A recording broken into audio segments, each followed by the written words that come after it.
생존 우선순위 서바이벌 프라이어리티 2026년 7월 11일자 진행하겠습니다. 구독, 좋아요도 부탁드립니다. 오늘의 편집 내용입니다. 북한 가로치고 조선이라고 제가 넣습니다. 서울 도쿄 군사협력을 자폭이라고 부른다. 토마스 마레스카가 UPI 7월 9일 보도했습니다. 북한은 목요일에 한국과 일본 간의 군사협력 확대를 자멸을 조장하는 어리석인 행위라고 비난했습니다. 이 비판은 국영 조선중앙통신이 보도한 북한 적군국학연구소 강철수 과장의 논평에서 나왔습니다. 그는 올해 초 일본군 기지에서 한국 공군 비행대가 급유를 하는 것을 비롯해 지난달에 실시된 합동수색구조 훈련과 최근 한일 국방장관 회담 등을 예로 들었습니다. 강 장관에 따르면 안보관계의 심화는 탄약을 포함한 두 군대 간의 물자와 서비스 교환을 촉진할 수 있는 군사물류협정을 체결하기 위한 것이라고 합니다. 이 논평은 화요일 튀르키예 앙카라에서 열린 나토 정상회의에서 미국, 한국, 일본의 고위 외교관들이 한반도 비핵화에 대한 의지를 재확인하는 3자 회담에 이어 나온 것입니다. 그 앙카라 나토 회의에 가가지고 일본도 결국 갔었다는 얘긴데요. 초청을 받아가지고 우리나라 뉴스에는 왜 이런 게 안 보이죠? 이게 불만입니다. 북한 핵 증강과 군사정보 강화 약속, 신지의 AFP 7월 11일 북한은 질과 양 모두에서 핵무력을 강화하고 남한에 초점을 맞춘 군사정보기관의 역할을 확대할 것이라고 국영 언론이 금요일에 보도했습니다. 평양은 핵 프로그램에 대한 광범위한 제재를 받고 있으며 1950에서 53년 분쟁이 평화제약 없이 끝나면서 남북한은 기술적으로 전쟁 상태를 유지하고 있습니다. 이번 발표는 북한이 한국 대통령 이재명의 비둘기파적인 제안을 반복적으로 일축하고 서울을 가장 적대적인 적으로 규정하며 스스로를 돌이킬 수 없는 핵 보유국으로 선언한 이후 나온 것입니다. 또한 한국과 관련된 작전을 담당하는 평양의 군사정보기관인 총정찰정보국의 기능과 임무를 광범위하게 확대할 것을 요구했습니다. 홍민 한국통일연구원 선임연구원은 북한의 최근 움직임은 북한이 두 한국을 두 개의 적대 국가로 취급하는 것으로 전환하는 것을 반영하며 이는 이전의 정전체제를 대체할 가능성이 있다고 말했습니다. 스파이 활동 전문가들은 북한이 러시아의 우크라이나 전쟁을 지원하기 위해 파견한 군대에 대한 대가로 감시 위성을 포함한 군사기술을 획득하는 것을 목표로 하고 있다고 말했습니다. 북한에 가장 잘 알려진 스파이 중 한 명은 정수일로 1984년에 필리핀계 레바논 학자인 무하메드 간스로 위장하여 남한에 입국했습니다. 표지가 찢어진 후 그는 한국에서 복역한 이후에 실크로드와 서아시아 역사를 전문으로 하는 역사학자가 되었다는 것도 소개를 하고 있네요. 한국 기자이기지만 AFP에서 활동하는 기자인 것 같습니다. 미국 재무부는 이번 회계연도에 매달 1,550억 달러를 차입했으며 현재 부채에 대한 이자로 주당 240억 달러를 지불하고 있습니다. 엘리노 프링글 포춘지 부채 매파들의 우려에도 불구하고 미국 정부는 계속해서 속도감 있게 대출을 받고 있습니다. 2026년 회계연도 현재까지 연방 적자는 총 1조 4천억 달러에 조금 못 미치는 수준입니다. 이번 회계연도의 첫 9개월 10월부터 시작은 같은 기간 적자가 1조 3천억 달러를 조금 넘었던 2025년의 차입 수준을 넘어섰습니다. 이 글을 쓰는 시점에서 미국의 총 국가부채는 공화당과 민주당이 주도하는 행정부 하에서 누적된 39조 4천억 달러에 달합니다. 어떤 당이 정권을 잡더라도 미국의 재정 적자는 누적이 된다. 이렇게 이해가 되네요. 실제로 부채에 대한 이자 지급액은 현재 국방부, 상무부, 국토안보부, 교육부, 환경보호청, 중소기업청, 미국 코로나 바이러스 환급공제 제도의 지출을 합친 것보다 200억 달러가 더 많습니다. 또한 정부 자금 조달 수요에 기여하는 것은 사회보장, 메디케어 및 메디케이드에 대한 수요 증가입니다. 이것은 어디에도 가지 않는 추세입니다. 미국 인구는 고령화되고 있습니다. 인구 조사국에 따르면 미국인의 중위 연령, 인구의 절반이 더 젊고 절반이 더 나이가 많은 연령은 2024년 39.2세에서 2025년 39.4세로 계속 증가하고 있습니다. 특히 남성의 노년층 인구 비율이 주목할 만하다고 이 국은 덧붙였습니다. 2001년에는 65세 이상 여성 100명당 남성이 70.6명이었지만 2025년에는 그 비율이 81.6명으로 크게 증가했습니다. 베센트 재무장관의 얼굴이죠. 이분도 보니까 눈썹도 흰 머리털이 저처럼 좀 나고 있으면서 노년층이겠죠. 당연히 트럼프도 그렇고. 정치들은 노년들이 하는 것 같습니다. 부채 쾌적, 향후 수십 년 동안 재무부 지출에 영향을 미치는 요인들이 더 많이 내재되어 있는 상황에서 미국의 재정 쾌적에 대해 우려하는 사람들은 행동을 촉구하고 있습니다. 최근 CBO 추정치는 오랫동안 정부의 차입 문제를 해결하기 위해 로비를 벌여온 책임있는 연방예산위원회 등을 놀라게 했습니다. 위원회 위원장인 마야 맥기니아스는 포춘과 공유한 성명에서 다음과 같이 말했습니다. 2026년 회계연도 적자는 이제 2025년 회계연도 적자를 넘어섰으며 남은 회계연도 동안 그렇게 유지될 가능성이 높습니다. 경제가 계속 성장하고 실업률이 낮다는 점을 고려할 때 이번 회계연도에 2조 달러 이상을 빌릴 가능성이 높습니다. 맥기니어스는 현재 상황이 빙산의 일각일 가능성이 높다며 정책 위반자들이 자격 요건을 변경하지 않고 지출을 줄이고 수익을 늘려야 할 필요성을 무시한다고 덧붙였습니다. 그리고 이 프로그램 모두에 대한 전면적인 삭감을 방지하기 위한 조치가 필요합니다. 맥기네스는 현재 수준의 절반 수준의 GDP의 3% 적자를 목표로 한다고 주장했으며 이 제안은 정치권 전반에서 지지를 얻고 있습니다. 그러나 그녀는 또한 더 중요한 것은 정치인들이 지속 불가능한 길을 계속 걸어가면서 직면하는 심각한 위험에 대해 대중에게 정직해야 한다고 덧붙였습니다. 댓글 요약이 있네요. 트럼프 대통령과 공화당이 부유층 감세와 고지출을 통해 국가 부채를 늘리고 있다는 비판이 포함되어 있으며 일부에서는 민주당이 부채를 늘리고 있다는 지적도 있습니다.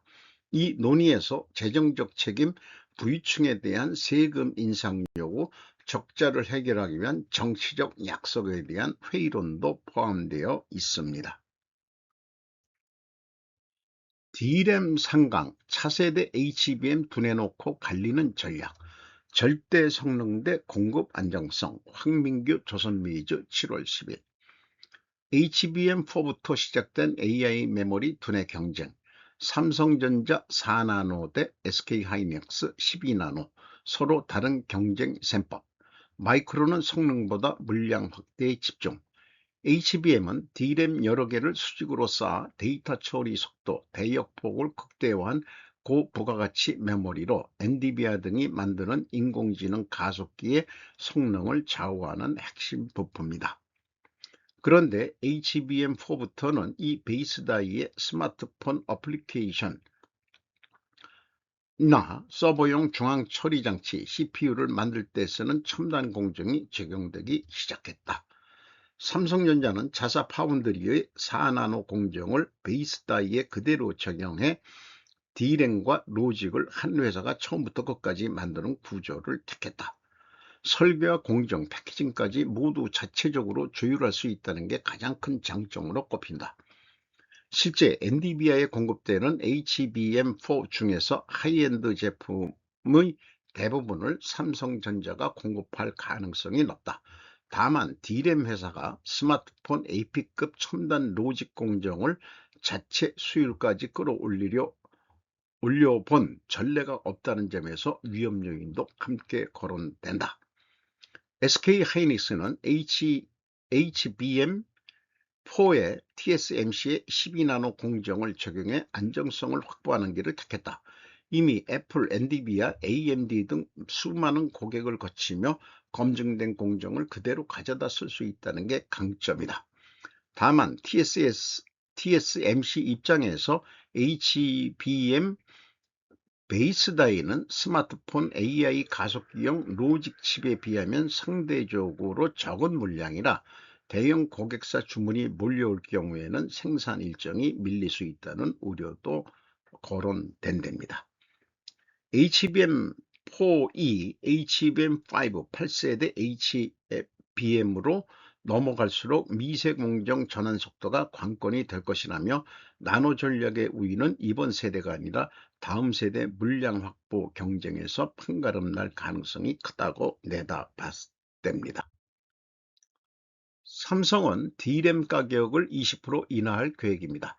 그것은 라이벌 마이크론에게 주는 의미, 아디티아 라구라스 바차트 7월 9일 삼성전자는 D램 칩에 대한 또 다른 가격 인상을 강력히 추진하고 있으며 잠재적인 인상 규모도 상당히 큰 것으로 알려졌습니다. 이러한 움직임은 라이벌인 마이크론 테크놀로지 MU가 이미 역사상 가장 강력한 라인업 중 하나를 타고 있는 시점에 나온 것입니다. 삼성 메모리 칩 가격 인상 예정. GD넷 보고서에 따르면 삼성은 3분기 D램 평균 판매 가격을 전분기 대비 최대 20% 인상하기 위해 고객과 공격적으로 협상하고 있습니다. 이 보고서는 서버와 모바일 시장 모두에서 심각한 공급 부족에 직면한 저전력 D램, LPDDR, 그러면은 로우 파워라고 해야 되나요? LP, 어, 칩이 더 가파른 증가세를 보일 수 있다고 덧붙였습니다만 구매자들이 전체 요청을 받아들일지는 아직 확실하지 않습니다. 이 보고서에 따르면 삼성의 D램 가격은 1분기에 전분기 대비 90% 이상 상승했으며 2분기에는 50 내지 60%의 성장률을 기록할 것으로 예상됩니다. 프리미엄 HBM 칩에 더 많이 의존하는 라인업을 보유한 SK하이닉스는 상승폭이 줄어들 것으로 예상됩니다. 마이크론 수익률 확대. 2026년 회계연도 3분기에 마이크론은 전년 동기 대비 350% 가까이 증가한 415억 달러의 매출을 기록했습니다. 특히 2분기에는 239억 달러, 1분기에는 136억 달러의 매출을 기록했습니다. 마이크론의 클라우드 핵심 데이터 센터 모바일 비즈니스 부문은 최근 분기에서 각각 115억 달러 이상의 수익을 올렸으며 자동차 부분은 46억 달러의 수익을 올렸습니다. D램 수익만 총 313억 달러로 3개월 전보다 거의 2배에 달했습니다. 경영진은 이 중 상당 부분을 장기 공급 계약으로 전환한 덕분이라고 설명했습니다. MU의 주식의 다음 단계는 삼성의 D램 가격을 20%더 올리는 데 성공한다면 마이크론에도 여전히 같은 순풍이 불고 있다는 신호일 가능성이 높습니다. 두 회사 모두 비슷한 시장과 고객을 타겟팅하는 동시에 수요를 따라잡기 위해 고군분투하고 있습니다. 그런데 지난 뉴스에도 장기 계약이 계속 될는지는 변수가 있다고 언급하는 매체도 없지 않았습니다. 마이크론에 대해서 이 사진은 금요일 SK하이닉스의 미국 예탁결제원 나스닥 상장을 앞두고 뉴욕 맨하튼의 파크애비뉴 270번지에 태극기가 투사되고 있습니다. 이 건물에는 공모의 인수자 중 한 명인 JP모건의 본사가 있습니다. 이렇게 미국의 그 투사가 한국 태극기가 가로가 세로로 했죠. 그래서 어저께도 했지만은 이 건공감리 순서가 역N으로 나와야 됩니다. 이렇게 한 것이 제대로 달린 겁니다. AI 시대의 전선에 대한 기업 결산 보고서는 왜 늦는가? 앞서 이런 메모리 칩과 CPU 이런 것들을 하면서 제가 이제 이해하는 그런 방법을 한번 정리를 해 봤습니다. HBM4부터의 이해 및 비유, CPU하고 D램하고 이거를 같이 합쳐버리는 거죠. 그렇게 지금 하고 있는데 이것을 저는 최근에 CPU를 빌 오브 메터리얼즈로 비유를 했고, 그 다음에 D램 메모리, 저장 메모리죠. 데이터 메모리지만 연산이라든지 어떤 계산하는 알고리즘은 없는 거죠. D램에는. 그거를 라우팅이라고 비유를 했었습니다. 이것을 다시 저는 보험이 매출원가에서 작동하는 거고, 라우팅은 총 제조 비용이라고 비유를 다시 해 봅니다. AI 시대에 전산화된 기업 결산 보고서는 왜 늦는가? 우리는 이런 질문을 던져봐야 될 것 같습니다. 재고 보고를 시기 때에도 제품을 발생주의에 입각해 일일 재고 보고서로 성사시킨 경험은 영업으로 하여금 판매 관리에 매우 유용한 정보를 신속히 제공하였었습니다. 제 경험은 한마디로 월차 결산도 빨라지게 할 수 있는 조건을 만들어 줬음에도 불구하고 여전히 문제가 있었다. 그건 다름 아닌 저장품 재고의 월말 마감이 항상 늦어졌기 때문이다. 법돌이 출신의 머리로는 마감을 25일에 하는 것이 해결책이었다. 운영비용의 왜곡이 일어났으면 뻔했다. 이런 경험은 최고 경영자가 어, 내부적인 월차 결산이 이걸 15일이나 돼야 나올까 말까 하니까 성질이 나가지고 지난달에 얼마 벌었냐고 내가 물어본 지가 언젠데 손익계산서를 아직도 안 가져오냐. 어? 그게 월말 마감하고서 일주일 내 못 가져와. 그게 안 될 이유가 뭐가 있어? 뭐 이래가지고 그거 역시 압력이 됐는데, 저는 징직 해결을 해놨기 때문에 저희한테는 스트레스가 없었어요. 근데 이제 자재에서 어, 죽을 마신 거예요. 그 가짓수가 제품보다는 많긴 많죠. 공장 유지보수용 자재라든지 또 부원료라든지 이런 공장 돌리는데 이런 거를 다 담당별로 어, 직원도 많았고 큰 공장을 돌리다 보니까 마감들이 늦으니까 결국은 25일에 마감해. 음, 자기가 법을 했다는 친구인데, 저 같으면은 뭔가 이 다른 해결책을 냈을 텐데 다 이 수기를 해서 주판 튀기고 할 때니까 마감이 그렇게 가지수가 많아서 양이 많아서 그런 걸까요? 음, 제가 자재는 안 해봐가지고, 아니 구매는 해봤는데 수부는 안 해봐가지고 뭐 나중에 다 전산화돼서 해결이 됐습니다만은, 자, 그런 경험을 또 소개를 해드리고, 앞서 삼성전자는 D램과 로직을 한 회사가 처음부터 끝까지 만드는 구조를 택했다고 소개되었고, SK하이닉스는 TSMC의 12나노 공정을 선택해서 안정성을 확보했다고 했다. 그러나 따로 놀던 CPU와 D램을 같이 붙여 놓았다고 해서 기업의 월차 결산이 결코 빨라지지는 않을 것이다. 기업 경영층이 의사결정을 위해 빠른 속도 정보를 요구하는 시대가 다가오고 있는데도 말이다. 그 근본 원인은 CPU에서 작동하는 매출원가 산출 로직이기 때문입니다. 매출원가는 단순합니다. 초등학교만 나와도, 아니 중학교만 나와도 다 이해할 수준이죠. 요즘은 초등학교도 머리들이 좋아가지고 뭐 초등학교 때부터 중학교 수학을 배운다니까 이건 수학도 아니죠. 그냥 산수예요. 매출원가는 기초재고 더하기 제조원가 빼기 기말제조가 매출원가로 이 세 개를 지배하고 있습니다. 그런데 이 제조원가가 뭐냐? 제조원가는 기초 제공에서 총 제조 비용을 더해서 기말 제공을 빼는 것이 제조원가. 이게 제품 제조원가가 되겠고, 그렇게 되겠습니다. 스카이어가 스르프 회계 실전 분석을 하면서 우선 보관 재고와 제공 재고를 통합해서 매출원가를 저는 산출을 해서 지금도 분석을 하고 있습니다. 보관 재고가 제품 재고라고 비유하면은 제공 재고가 제공품이죠, 바로. 그래서 저는 바로 이렇게 계산합니다. 매출원가는 기초 가공비 배부 재고자산 더하기 총 제조비용 빼기 기말 어, 가공비 배부 재고자산.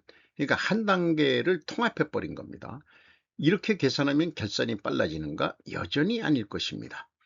매출이익은 매출액 빼기 매출원가죠. 매출원가를 빨리 계산해 냈다고 해서 그게 결산이 빨라지느냐?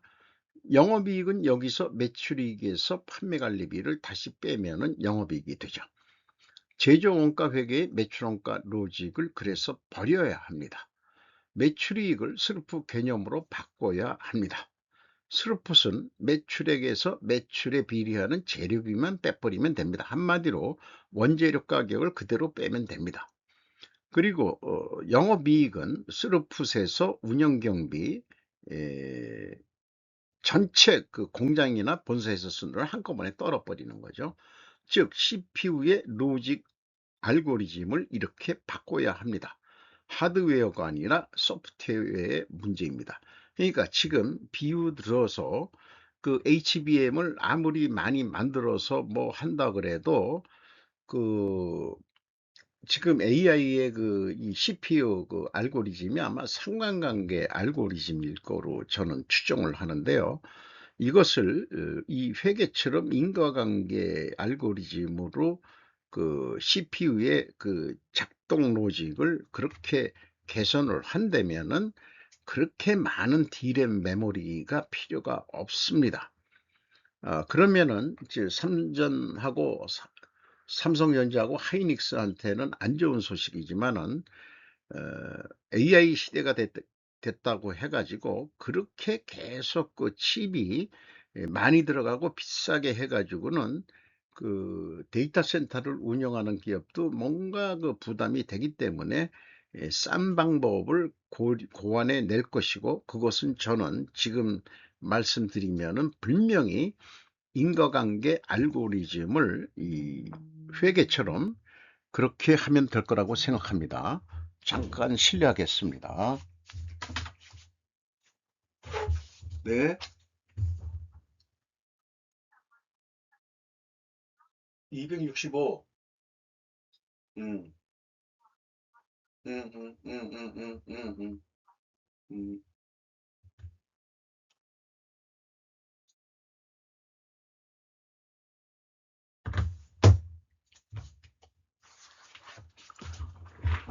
아유, 죄송합니다. 이게 중간에 제가 끊었다가 다시 편집할 그런 수준이 못 돼가지고요.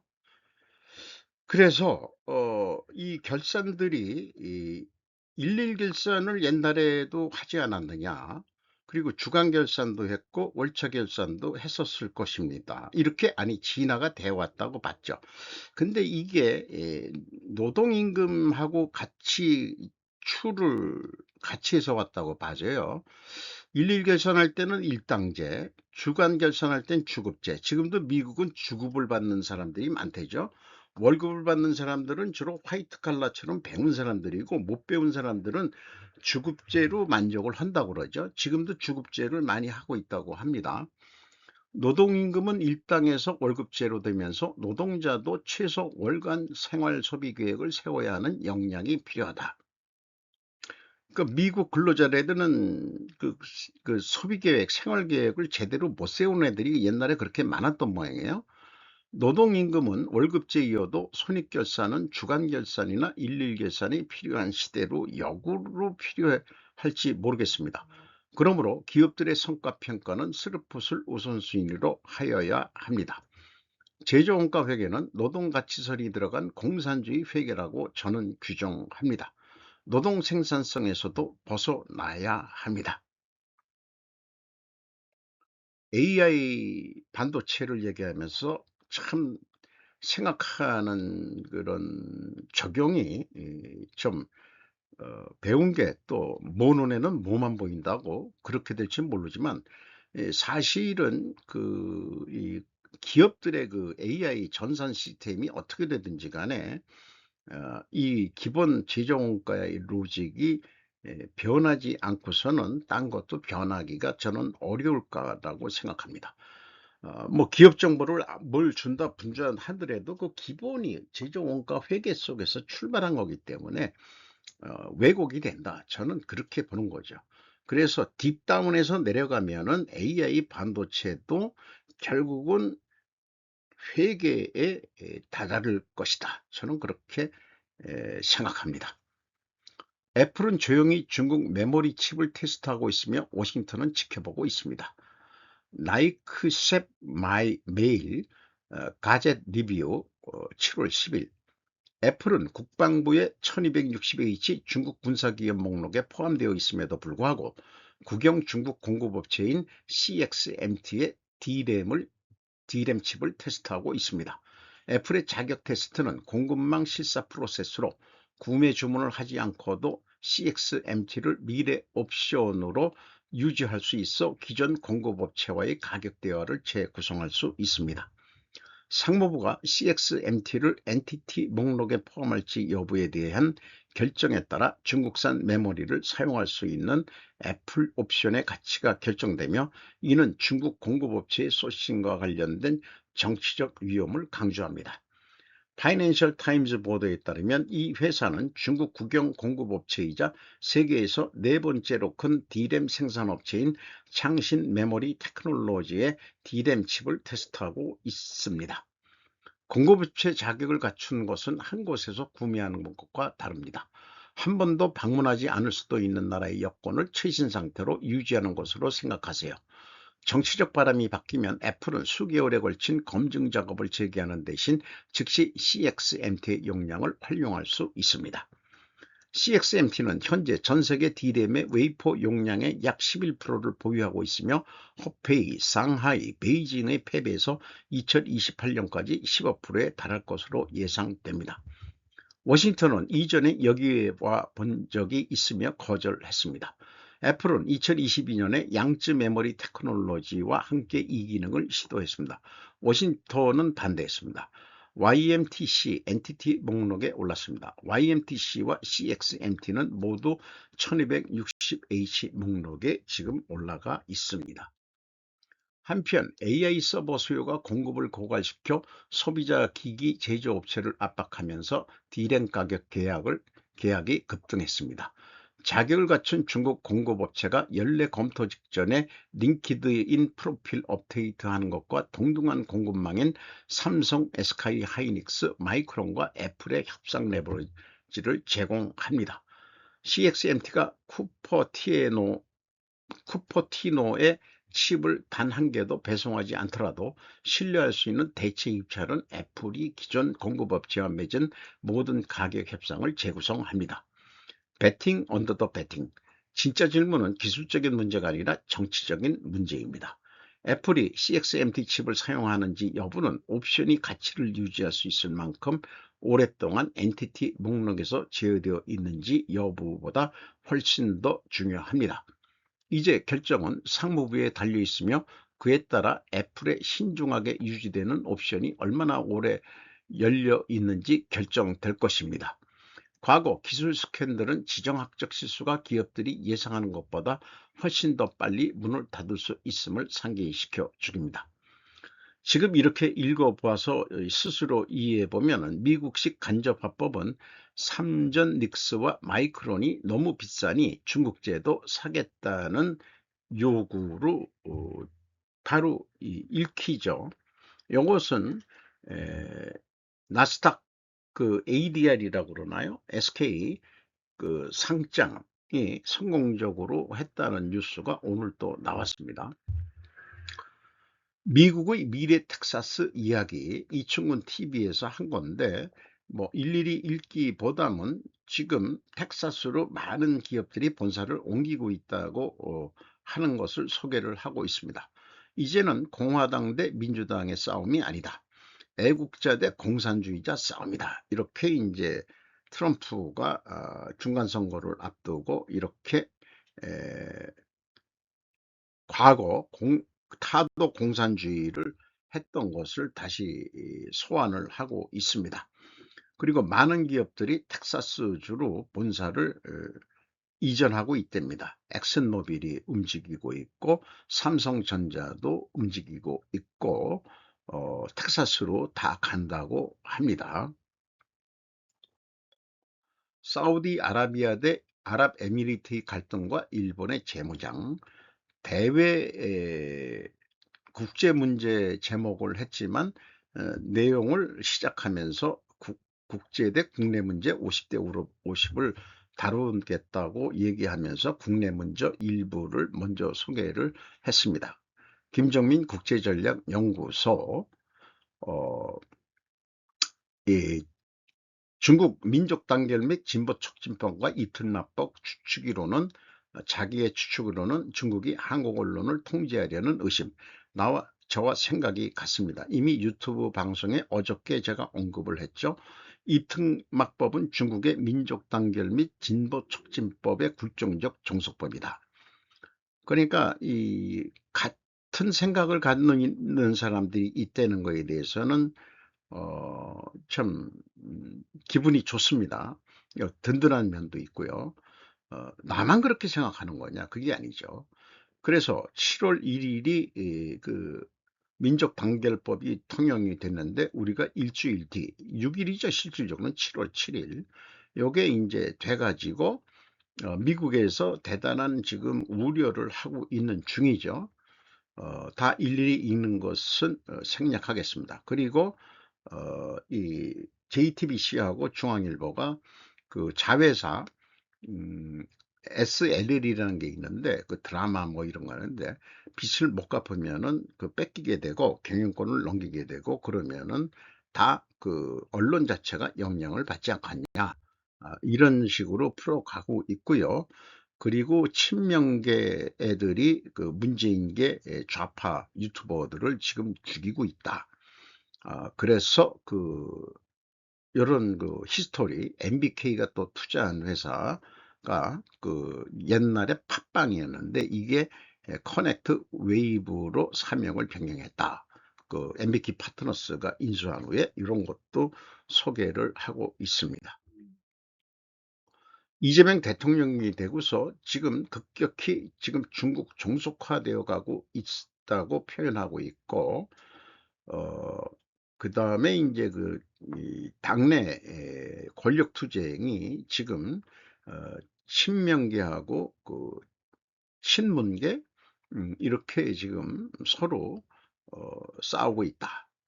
자, 그 다음에 이제 아랍에미리트와 사우디아라비아의 대립 관계에 대해서도 하고 있는데 지금 아랍에미리트가 이스라엘하고 협력을 해서 홍해로 돌아가지고 그 다음에 이스라엘로 직진해서 여기서 중동 석유를 유럽으로 팔려는 계획이 있는데 에, 이렇게 돌아가느니 사우디를 관통하는 파이프라인을 만들면은 좋지 않겠냐.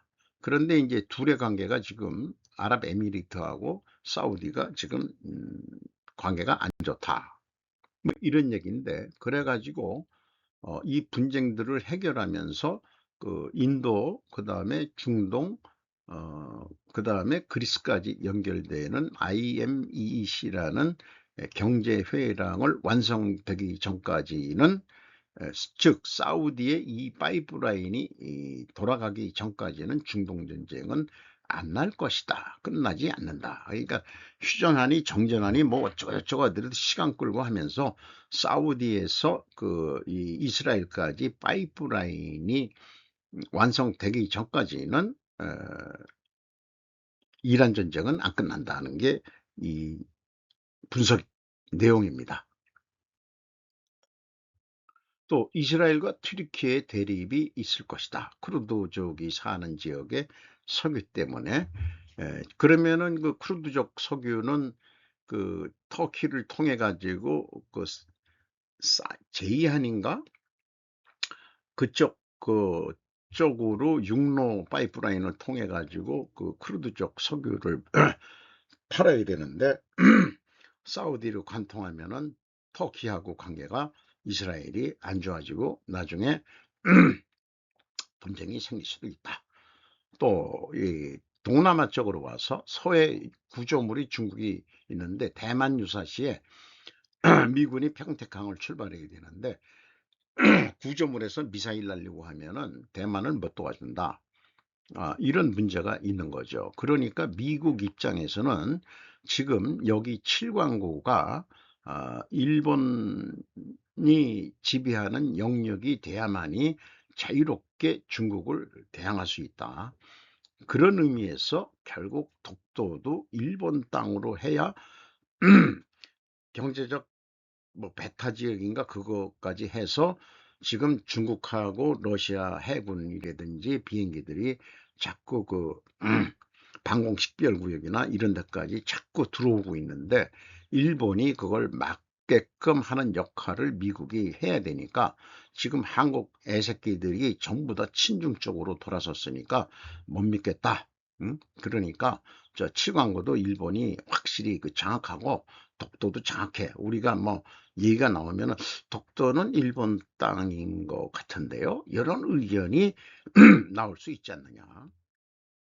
그래서 무장해제하는 민주당, 일본이 무장하는데 반대로 한국은 민주당이 해제하고 있습니다. 뭐 그 육군사관학교 뭐 아니 그 삼사관학교를 통합한다고 미친 새끼들이죠. 미친 새끼들. 군대를 강화해야 되는데 오히려 줄이고 일본이 군국주의가 되는데 오히려 이적수를 내는 거 이게 무슨 짜고 치는 고스톱인지 도대체 중국 종소가 됐다가 친미적이었다가 뭐가 뭔지 잘 모르겠어요. 이 민주당 아새끼들이. 어쨌든 신보수서는 소비자 주권 시대를 향해서 어, 이 대항이라기보다는 저도 좀 껄쩍지근하니까 대응으로 좀 바꿔서 저장하겠습니다. 오늘도 즐거운 하루 되시기 바랍니다. 굿아이.